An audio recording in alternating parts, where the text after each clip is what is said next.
10. Marcus Vitellius managed to turn his salute into a subtle mockery by the exaggerated phrasing of his greeting. All hail, Ptolemy Caesar, consul of Rome and triumvir of the dominion. I bring you greetings from your brother, Alexander Helios Antonius Ptolemy, triumvir of the dominion, praetor supreme and dictator of Rome. One small stool was set ready before Ptolemy's study desk for his visitor's use. Pointedly, a far more comfortable chair had been pulled well back to the wall. Had Vitellius been a welcome guest, it should, by tradition, have been offered to him. Vitellius appeared not to notice this slight, however, and seated himself on the stool as though it were a throne. He was dressed in his Praetorian Guard prefect's uniform today, allowing him to display on his harness a row of falerae and silver torque, his decorations for bravery. This, in turn, was a slight to Ptolemy, showing that Vitellius knew of his past military ventures and their consequences. There was no love lost between the two men. Ptolemy sighed. "Say what you must, Vitellius, then be gone. There can be little purpose in this meeting, as surely both you and Alexander know full well. I will never give my approval to further work on Ultimus." "Surely, Consul, there is always purpose in maintaining a frank exchange of views," Vitellius suggested, with studied politeness. "After all, one never knows if even long-held positions, on either side, might have shifted even by the smallest margin, and so let some fair compromise be made where before there had only seemed an iron-bound stalemate." "Oh, has Alexander changed his mind, then? For I have not."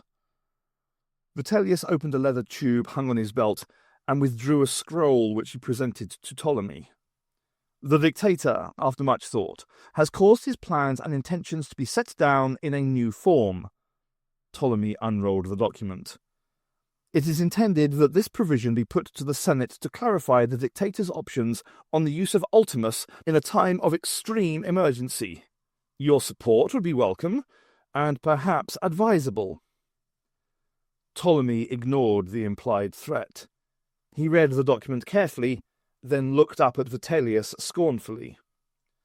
"The wording of this resolution is so vague and general as to give excuse to use Ultimus in almost any circumstance. What form of emergency are you contemplating? It does not give any example.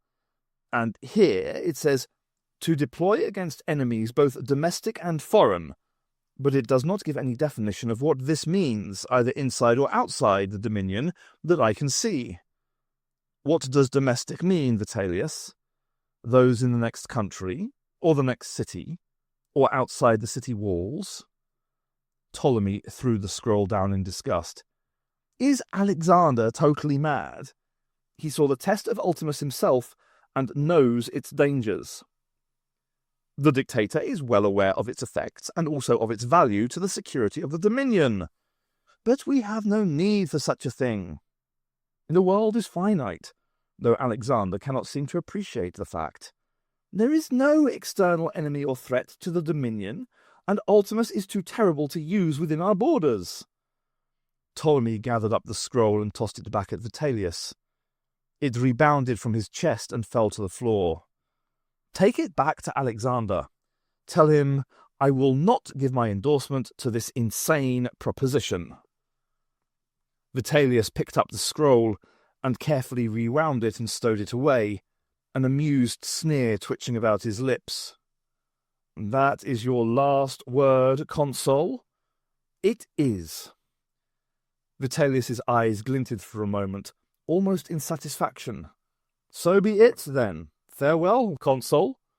And he turned on his heel and marched out of the room without a parting salute. 5,000 feet above the Mediterranean, the royal flagship Horus pursued its steady, droning course for Rome.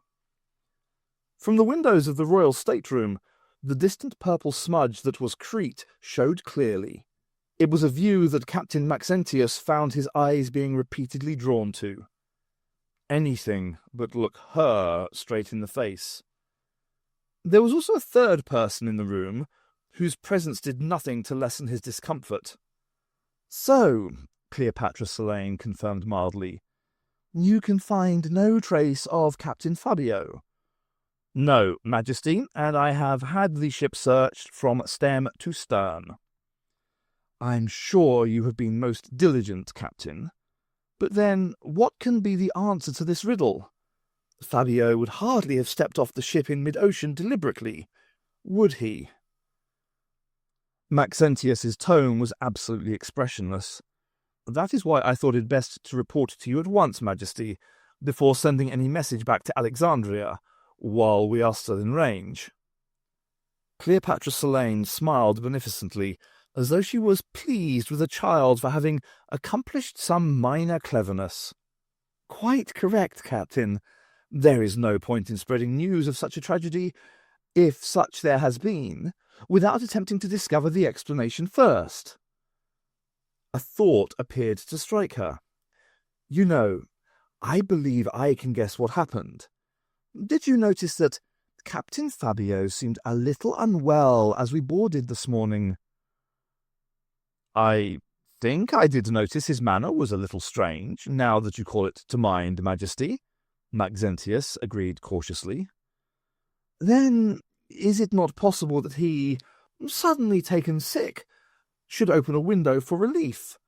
But being unused to flight and the angle of these windows, he had the misfortune to overbalance and—" She trailed off significantly. All the compartment windows were designed against this very occurrence. None had been found that were open wide enough for a cat to fall through. "Yes, Majesty, that is most probably what happened," Maxentius said quickly. "Shall I transmit this information to Alexandria?"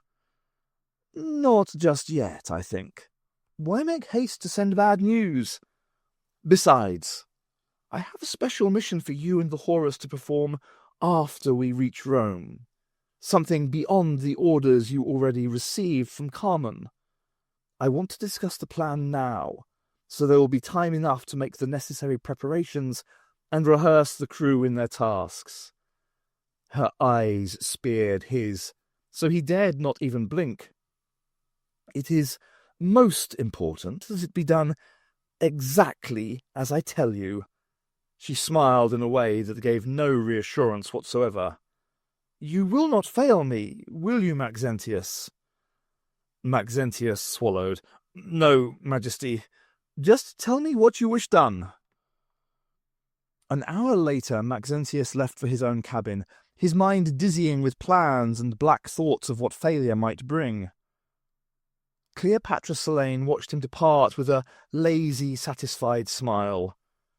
She reclined on her couch, and for the first time addressed the room's other occupant. "You did well, Gandos. The removal of Fabio has proved most helpful in reminding Maxentius where his loyalties lie." In the corner of the room, a massive figure clad simply in a belted tunic and calf-high caligae stirred for the first time. He had been standing impassive and motionless for the last hour, but now he grunted and inclined his head at the compliment. Gandos did not indulge in unnecessary movement, though when the need arose he could move both silently and fast. Neither did he speak or plot or scheme. Gandos was simply 320 pounds of supremely capable killing machine, with an almost dog-like affection for and loyalty to his mistress and owner. "Isn't fear such a wonderfully effective way of encouraging people to do their best in your service?" Cleopatra Selene mused rhetorically, smiling again, almost contentedly at Gandos. "Except for you, faithful Gandos. You serve because you enjoy what you do, and you're very good at it." There was another grunt of acknowledgement. "Exactly. I do like to see people using their talents to the full. And in just 2 days, Gandos, it'll be your turn to exercise your special skills again. Perhaps it'll be the most important service you ever render." And as she spoke, Her eyes shifted automatically to the other corner of the stateroom. There stood, slightly incongruously, a full-length mirror in an ornate frame. The surface gleamed, reflecting its surroundings with apparent perfection. But occasionally, just for a moment or two, the glass seemed to shimmer and ripple in a way that had nothing to do with the vibration of the vessel. Then it settled and showed true once more.